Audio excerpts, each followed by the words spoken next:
Welcome to Privacy in Digital Age, the podcast where we explore the intersection of love, relationship, and data privacy.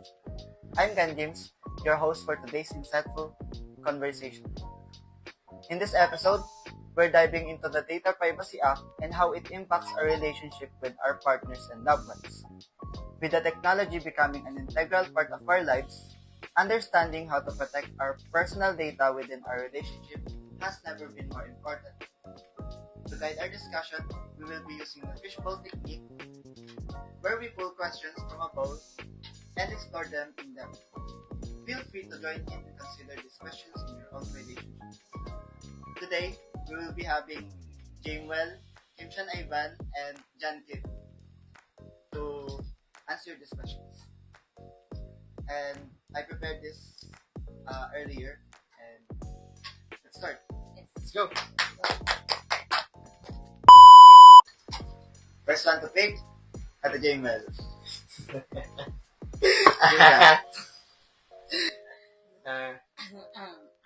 the question is,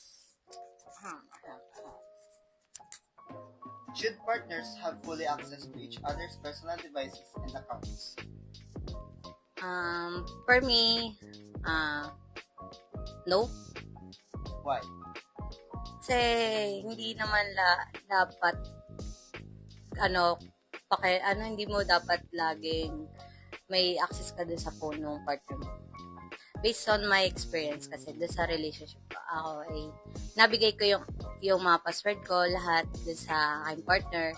Kasi ganun ako katiwala. Tsaka ayoko ng ICP na may minatago, ganun.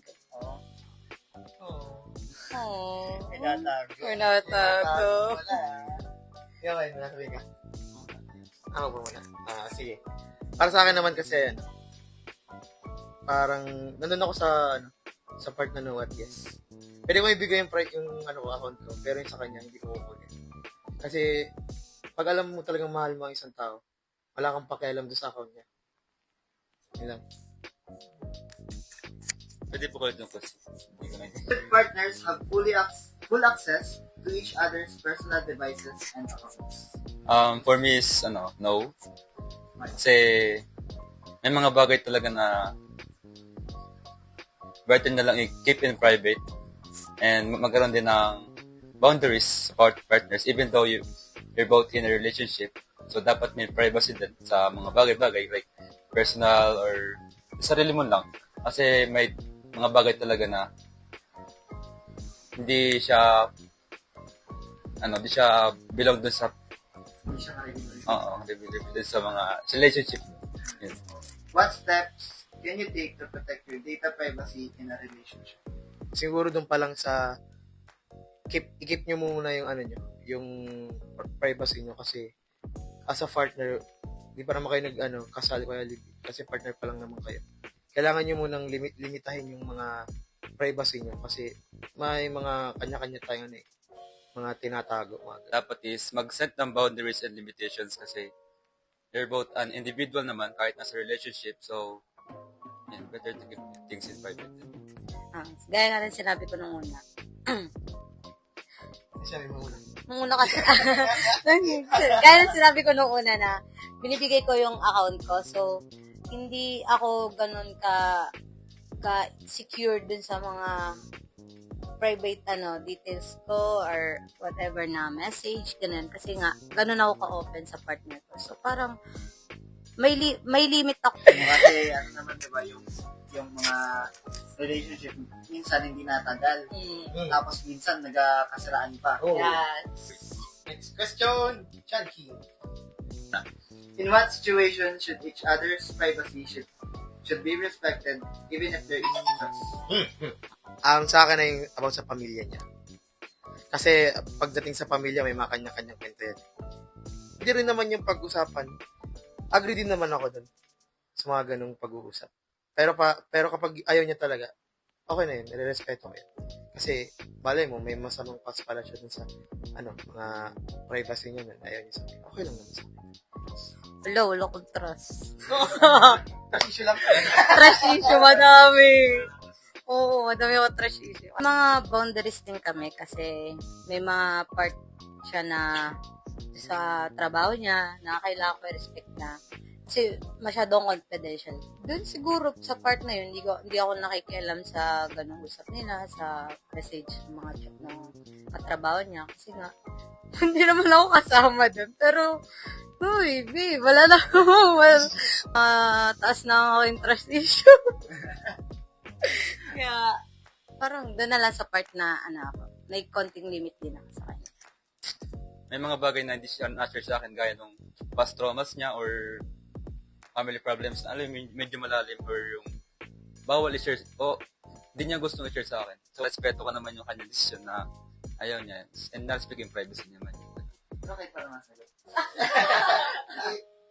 Do you think checking on your partner's phone is a sign of love, insecurity, or both?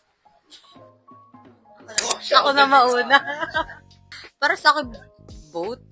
Kasi, parang doon sa pag-check ko ng phone naman niya, syempre, may mga message kasi doon sa mga work niya na hindi niya nababasa agad-agad. So, ako nag-inform sa kanya. Minsan, nag-dalawang isip ako, insecure ako na baka may mga ka-text, ka-chat, kahit na, uy, magkasama kami, syempre, ganun, hindi pa rin mawala na, yung bagang, mo na, i-check mo yung phone kahit na hindi ka nagpaalam, ganun. So, parang both siya sa akin. Ayun. Sa akin naman kasi kasi nung, based on my experience din kasi, first jowa ko nun kasi, hindi ko pinapakialaman yung, niya, yung phone niya. Siya lang ang nangingialam sa phone ko, which is okay lang naman kasi sa akin. Kasi, sabi ko nga kanina nung una, wala akong pakialam na kahit, wala akong pakialam sa account niya. Kumbaga yung sa akin lang, kasi yung sa akin lang gusto kong ibigay sa kanya na. Kung mahal ka talaga ng isang tao, hindi ka hahanapan ng iba niya. Well, for me naman is, I think it depends man. Pero, sa akin is, medyo off siya na pakialaman yung phone ng partner. Privacy niya yun, and parang insecurity na rin. Ba't mo naman nahalungatin yung phone ng partner mo? Kaya, parang insecurity sa akin. Hindi man siya love. For you? Taong ganun. Yan lang. I think naman sa pag-check ng phone, sa akin, kung wala ka namang natago, okay lang. Kasi kung sa insecurity naman, like what you all said, parang naghahanap siya ng evidence dun sa cellphone mo na, ay, may ganito pala kayo, may picture pala kayo ni ganito ganyan. Yes. Sino to? Oo, gano'n. Parang ako. Parang bugis na lang. Doon naman sa part ng love, parang minsan kasi, hinahiram mo yung cellphone ng partner mo for pictures. Maliit tayo. Ikaw lang maliit. Ako lang pala. Maliit dito. Sorry. Yan na. Ano naman?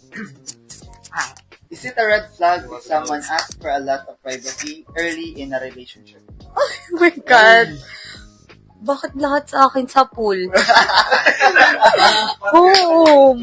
Sa red flag ka. So, hindi ko masabi. Hindi ko na-invalid yung privacy niya kasi nga, both naman kami na nag-agree na mag-usap. Yun. Okay lang kung pag-usapan nyo yan, pero both kayo nag-agree na pag-usapan nyo. Sa akin, hindi ako payag yung red flag yun sa akin.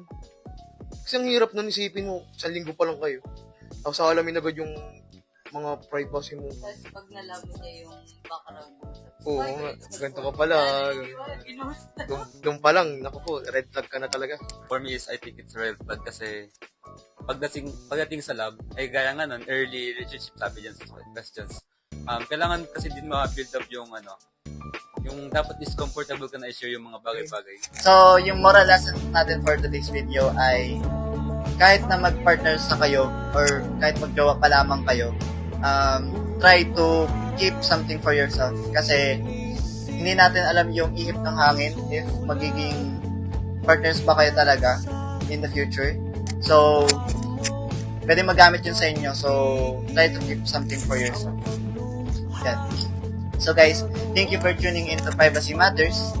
If you enjoyed this episode, don't forget to like and review us on your favorite podcast platform. Until next time. stay curious, and keep nurturing those healthy relationships. Again, we have Jamel, Kimshan Ivan, and John Kim. Thank you guys. Bye! Red flag!